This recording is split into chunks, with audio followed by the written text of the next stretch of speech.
Résoudre des systèmes d'équations du premier degré. Par comparaison, par réduction et par substitution.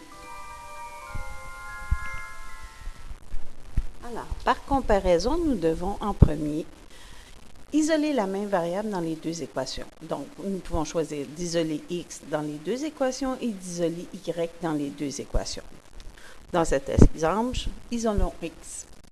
Alors, si j'isole x, nous obtenons 7 reste la même place, le plus 5y devient moins 5y, et le fois 4 va devenir divisé par 4.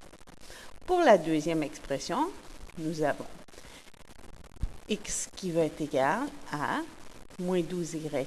Moins 12 reste ici. Le moins 2y devient plus 2y. Et on divise par 3. Étant donné que x doit avoir la même valeur dans les deux équations, nous pouvons conclure que ces deux expressions-là doivent être égales. Donc, 7 moins 5y sur 4 doit être égal à moins 12 plus 2y sur 3.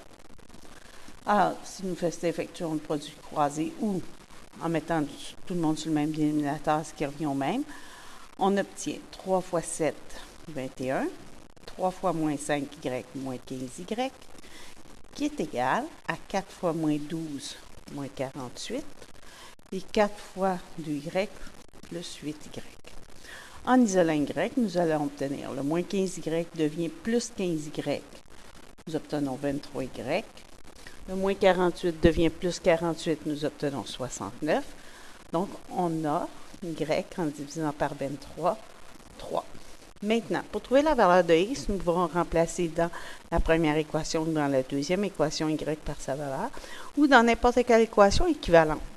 Étant donné qu'ici, x est déjà isolé, là aussi, ça serait plus simple de remplacer la valeur de y ici. Donc, si je choisis l'expression x égale 7 moins 5 fois y que je remplace par sa valeur 3 sur 4, j'obtiens 7 moins 15 sur 4, donc moins 8 sur 4, moins 2.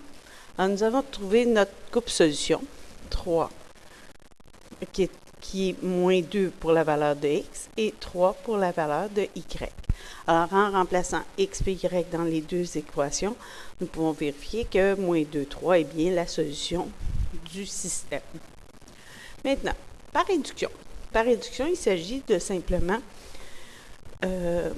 s'organiser pour que les coefficients de x ou de y aient la même valeur, mais de signe opposé. Donc, si nous voulons éliminer la valeur de x, alors nous pouvons ici multiplier par x par 2, puis ici par moins 5. Donc, toute l'équation sera multipliée par 2 pour obtenir 10x plus 6y qui est égal à 28.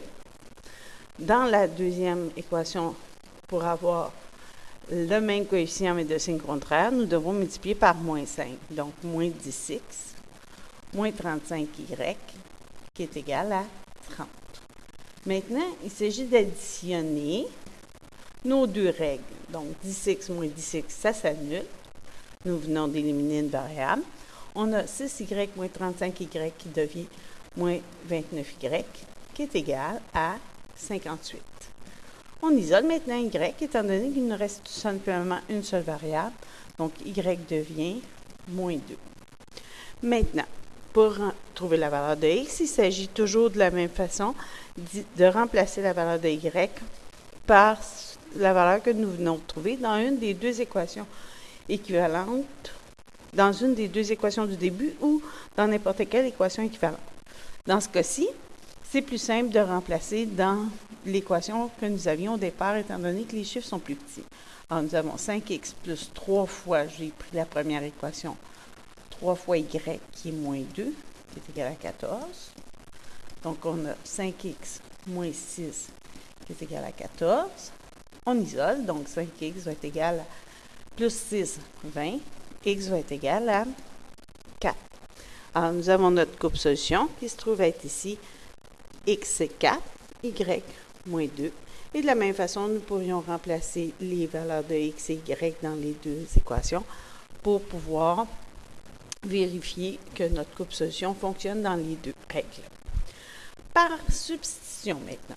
Par substitution, il s'agit d'isoler une équation dans une variable dans une des deux équations, puis la remplacer dans l'autre équation. Donc, ce qui est très, très important, on isole dans une, on remplace dans l'autre. Alors, on peut partir de 4 façons différentes, en isolant x dans la première ou la deuxième, ou en isolant y dans la première ou la deuxième. Alors, dans ce cas-ci, nous allons isoler x dans la première équation. Nous allons obtenir moins 17 moins 2y divisé par 3. Alors, le plus 2y est bien devenu moins 2y, on a divisé par 3. Maintenant, nous allons remplacer toute cette expression-là. Nous allons remplacer x par toute cette expression-là, mais dans l'autre équation. Donc, nous obtenons 4 fois moins 17 moins 2y sur 3, moins 5y, qui est égal à 15, moins 15. Alors, si on remarque, nous avons maintenant juste une variable, c'est y. Alors, en faisant notre multiplication, il ne faut pas oublier ici que c'est 4 sur 1, donc nous devons multiplier les numérateurs ensemble, les dénominateurs ensemble. Donc, nous avons 4 fois moins 7, moins 68, 4 fois moins 2y, moins 8y, tout ça sur 3, moins 5y, qui est égal à moins 15. Alors, pour faire nos calculs, nous allons maintenant mettre tout le monde sur 3, afin de nous débarrasser de notre dénominateur. Alors, nous avons moins 68, moins 8y, moins 15y, qui est égal à moins 45. Alors, en isolant y, nous obtenons ici moins 23y, qui est égal, et évidemment, étant donné que tout le monde est sur 3, on s'occupe plus du dénominateur. Le moins 68 ici va devenir plus 68, nous sommes rendus à 23. Y vaut moins 1. Et pour remplacer notre valeur de y, pour trouver x, nous devons remplacer y dans une des équations du début ou dans une équation équivalente. Ici, étant donné que x est déjà isolé, nous allons remplacer ici la valeur de y dans moins 17, moins 2 fois moins 1 sur 3, pour obtenir moins 17 plus 2, moins 15, divisé par 3, moins 5. Donc, notre coupe-solution ici sera moins 5, moins 1. Pour chacun des exemples, nous aurions pu utiliser chacune des 3 méthodes. Ça aurait fonctionné, on aurait eu la même solution, évidemment. Donc, j'espère que ça vous a un petit peu aidé. Bonjour.